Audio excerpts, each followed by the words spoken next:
नमस्कार दोस्तों, आज जो हम आपको कहानी सुनाने वाले हैं, एक छोटे से परिवार मनोहर जी होते हैं और उनकी पत्नी होती है, उनके बेटा सुनील।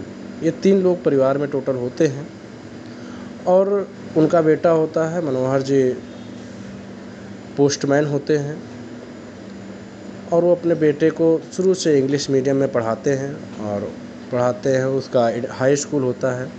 फिर उसके बाद कोशिश करके इंटर कराते हैं, फिर ग्रेजुएशन कराते हैं।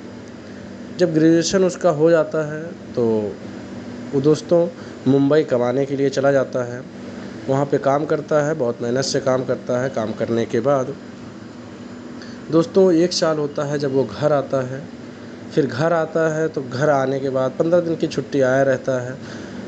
अपने माँ बाप से बहुत प्यार करता है। प्यार करने के बाद फिर उसकी छुट्टी पूरी हो जाती है, फिर वो चला जाता है। दोस्तों उसकी लक वहीं पे तेज हो जाती है, उसकी लक लग जाती है, उसका समय साथ देता है। दोस्तों इधर मनोहर जी और उसकी पत्नी अपने बेटे के लिए शादी के देखते हैं कि हमारा बेटा जवान हो गया है, तो उसकी शादी के लिए सोचने लगते हैं। तो दोस्तों उधर बेटा भी जो सुनील होता है वो सॉफ्टवेयर इंजीनियर बन जाता है।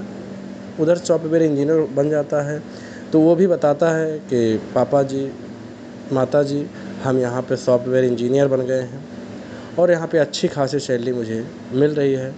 तो माँ बाप भी सोचते हैं कि हमें अब बेटे की शादी कर देना चाहिए। तो शादी उसकी देख लेते हैं, लड़की की फ़ोटो भेजी जाती है और उसको भी पसंद आ जाता है, क्योंकि जो लड़की होती है बहुत सुंदर होती है। पसंद आ जाता है। पसंद आने के बाद उसको एक समय देते हैं। तो सुनील आता है, सारी चीज़ें होती हैं, सब देखा जाता है, तो जल्दी जल्दी में उसका शादी ब्याह भी कर दिया जाता है। जब उसका ब्याह हो जाता है तो कहता है कि पिताजी, माताजी, जो हमारी वाइफ़ है, आपकी बहू है, ये साथ जाने के लिए कह रही है, घूमने के लिए कह रही है, कुछ दिन ले जाऊँ क्या? तो कहते हैं हाँ हाँ बेटा ले जाओ। वो मना नहीं करते हैं और उसको कह देते हैं कि ले जा। तो वो ले जाता है। फिर वहाँ पे उसकी अच्छी खासी सैलरी होती है, सारा चीज़। पहले तो किराए के मकान में रखते हैं। किराए के मकान में कुछ दिन रहने के बाद काफ़ी दिन बीत जाता है, 2 साल या 3 साल बीत जाता है। फिर वो अच्छा से एक ज़मीन लेते हैं, वहाँ पे घर बनवाते हैं। घर बनवाने के बाद अपने पिताजी को बताते हैं कि पिताजी हम यहाँ पे घर बना लिए हैं। घर बना लेते हैं तो वो उसी बीच उनकी माताजी की तबीयत ख़राब हो जाती है, जो कि मनोहर जी की पत्नी होती हैं। उनकी तबीयत ख़राब हो जाती है, उनको हॉस्पिटल लेके जाते हैं मनोहर जी और उनकी डेथ हो जाती है। फिर बेटे को फ़ोन करके बताते हैं, बेटा और बहू और उनका छोटा सा बच्चा साथ आते हैं। इनका यहाँ पे 13वीं होती है। 13वीं होने के बाद फिर सारा कार्यक्रम निपट जाता है। सारा कार्यक्रम निपटने के बाद ये लोग फिर चले जाते हैं और हमेशा से कहते रहते हैं कि पिताजी आप आइए, अब तो हम घर भी ले लिए हैं, घर बन भी गया है, बढ़िया से सारा चीज़ हो गया है, अब कहीं दिक्कत नहीं है। लेकिन हमेशा से जो उसकी माँ होती है वो समझाती रहती है कि कहाँ हम लोग बहू और बेटे के बीच में रोड़ा बनने चलेंगे या उनके बीच में अड़ंगा बनने चलेंगे। हम जहाँ पे हैं यहीं पे ठीक है। लेकिन पिताजी की इच्छा जो है इसी पे मर जाती है। लेकिन जब उनका देहांत हो जाता है उनकी पत्नी जी का, तो फिर मनोहर जी अकेले रह जाते हैं। तो बेटा जो है उनको बुलाता है। तो मनोहर जी सोचते हैं कि चलिए हम भी घूम कर आते हैं। तो एक सवेरे वाली गाड़ी पकड़ते हैं। पत्नी के अंतिम संस्कार व 13वीं के बाद जो रिटायर्ड पोस्टमैन मनोहर गांव छोड़कर मुंबई में अपने पुत्र सुनील बड़े से मकान में आए हुए हैं। सुनील बहुत मनोहर बाद यहाँ ला पाया है। यद्यपि वह पहले भी कई बार प्रयास कर चुका था, किंतु अम्मा ही बाबूजी को यह कहकर रोक देती थी कि कहाँ वहाँ बेटे बहू की ज़िंदगी में दखल देने चलेंगे, यह ठीक नहीं है। यहीं पर हम लोग ठीक हैं, सारी ज़िंदगी यहीं गुजारी है और थोड़ी सी जो बची है उसे भी हम यहीं रहकर काट लेंगे, ठीक है ना। इस पर बाबूजी की इच्छा मर जाती, पर इस बार कोई साक्षात अवरोध नहीं था और पत्नी की स्मृतियों में भी बेटे के स्नेह से अधिक ताकत थी। इसलिए मनोहर बम्बई आ ही गए। सुनील एक बड़ी कंस्ट्रक्शन कंपनी में इंजीनियर है। उसने आलीशान घर व गाड़ी ले रखी है। घर में घुसते ही मनोहर ठिठक कर रुक गए। गुदगुदी मैट पर पैर रखे ही नहीं जा रहे थे। उनके दरवाजे पर उन्हें रुका देख कर सुनील बोला, आइए बाबूजी, अंदर आइए। बेटा, मेरे गंदे पैरों से यहाँ की चटाई तो गंदी नहीं हो जाएगी? नहीं बाबूजी, आप कैसी बात कर रहे हैं? आप उसकी चिंता ना करें। आइए, यहाँ सोफे पर बैठ जाइए। सहमे हुए कदमों में चलते हुए मनोहर जी जैसे ही सोफे पर बैठे तो उनकी चीख निकल गई, अरे मर गया रे। उनके बैठते ही नरम और गुदगुदा सोफा की गद्दी अंदर तक धंस गई थी। इससे मनोहर निहुक कर चीख पड़े थे। चाय पीने के बाद सुनील ने मनोहर से कहा, आइए बाबूजी, आपको हम घर दिखा दूं अपना। चलिए बेटा, ज़रूर देख लेते हैं। बाबूजी, यह लॉबी है जहां हम लोग चाय पी रहे थे। यहाँ पर कोई भी अतिथि आता है तो चाय नाश्ता और गपशप होती हैं। यह डाइनिंग हॉल है, यहाँ पर हम लोग खाना खाते हैं। बाबूजी, यह रसोई है और इसी से जुड़ा हुआ यह भंडार घर है। यहाँ रसोई से संबंधित सामग्री रखी जाती हैं। यह बच्चों का कमरा है। तो बच्चे क्या अपने माँ बाप के साथ नहीं रह सकते? बाबूजी, यह शहर है और शहरों में मुंबई है। यहाँ बच्चों को जन्म से ही अकेले सोने की आदत डालनी पड़ती है।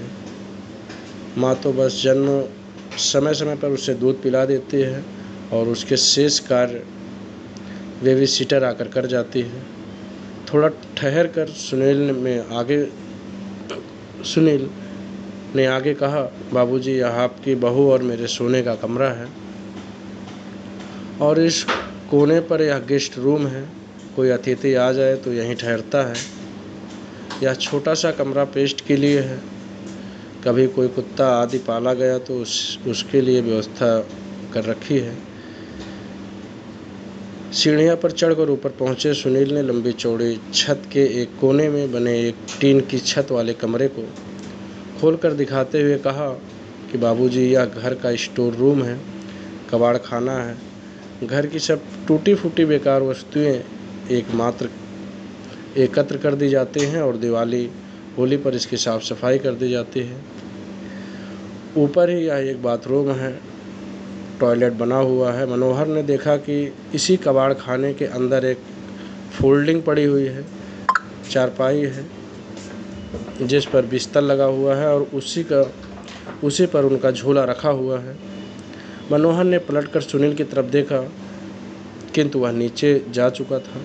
मनोहर चारपाई पर बैठकर सोचने लगे कि कैसा यह मकान, जहां भविष्य में पाले जाने वाले पशु के लिए कमरा का विधान किया जाता है, किंतु बूढ़े माँ बाप के लिए नहीं, इनके लिए तो कबाड़ का कमरा ही उचित आवास बना है।